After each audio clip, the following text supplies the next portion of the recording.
श्रेयान् स्वधर्मो विगुणः परधर्मात् स्वनुष्ठितात् स्वधर्मे निधनं श्रेयः परधर्मो भयावहः. छावा चित्रपट पाहिल्यापासून भगवद्गीतेतील हा श्लोक माझ्या कानात सतत गुंजत आहे. चित्रपटातील संभाजी महाराजांवरच्या त्या अमानुषीय अत्याचाराचा तो शेवटचा सीन पाहतानाही डोळ्यात अश्रू आणि कानामध्ये स्वधर्मे निधनं श्रेयः परधर्मो भयावहः या पंक्ती वाजत होत्या. मित्र हो, भगवद्गीता आपल्या सर्वांना माहीत आहे. आपल्यामधील अनेकांनी ती कधीतरी ऐकली असेल. कित्येकांनी तिचा अर्थ समजून घ्यायचा प्रयत्न केला असेल. काही तिचे रोज पठण करत असतील, तर काहींना ती मुखोद्गतही असेल. पण संभाजी महाराज भगवद्गीता अक्षरशः जगले असं मी म्हणेन. मनुष्याला सगळ्यात अधिक काय प्रिय असतं? आपलं शरीर. शरीराला एखादा रोग होईल या केवळ कल्पनेनेही तो हादरतो. शरीराला झालेल्या लहान मोठ्या जखमा सहन करण्याची ताकदही आपल्यातील अनेकांमध्ये नसते. शरीरावर होणारे अत्याचार सहन न झाल्याने गुन्हेगार पटकन आपला गुन्हा कबूल करतात. काही महाभाग असेही असतात की चुकून माकून न केलेल्या गुन्ह्यासाठी अडकले तर शारीरिक यातनांना घाबरून तो न केलेला गुन्हाही कबूल करतात. इतकं माणसाला शरीर प्रिय असतं आणि शारीरिक यातनांची भीती. परंतु अवघं 31-32 वर्षांचं वय, सशक्त सुदृढ निरोगी शरीर असलेला हा राजा किती सहजपणे या भयंकर यातनांना सामोरा गेला, फक्त स्वधर्मासाठी.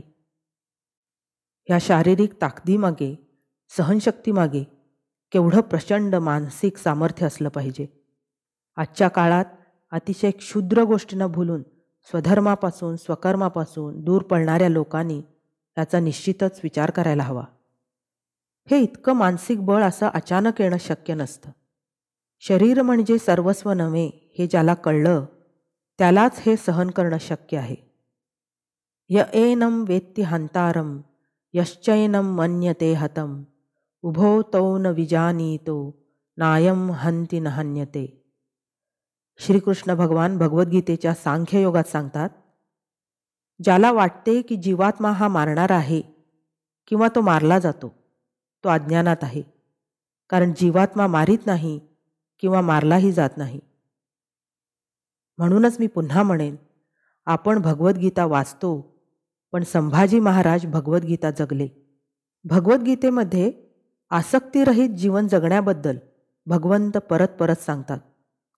त्याचबरोबर मनाच्या सामर्थ्याचे महत्त्वही त्यांनी सांगितलेले आहे.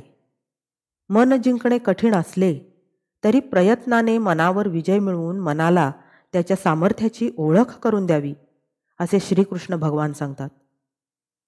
मनाचे हे अतुलनीय सामर्थ्य संभाजी महाराजांमध्ये होते. असे सामर्थ्य असलेली व्यक्तीच सामान्यांसाठी अशक्यप्राय असलेली गोष्ट सहजपणे करून जाते. म्हणूनच मित्र हो, यापुढे नख कापताना थोडं जिव्हारी लागलं तर संभाजी महाराजांना आठवा. आवडीच्या पदार्थाचा स्वाद घेताना जीभ दाताखाली आली की तोंडातून हाय येण्यापूर्वी महाराजांचा जयकार करा. आणि डोळ्यामध्ये कधी एखादं कूस जाऊन अश्रू आलेच तर त्यातले काही अश्रू महाराजांच्या अतुल्य पराक्रमाला आणि स्वधर्मासाठी दिलेल्या बलिदानाला समर्पित करा.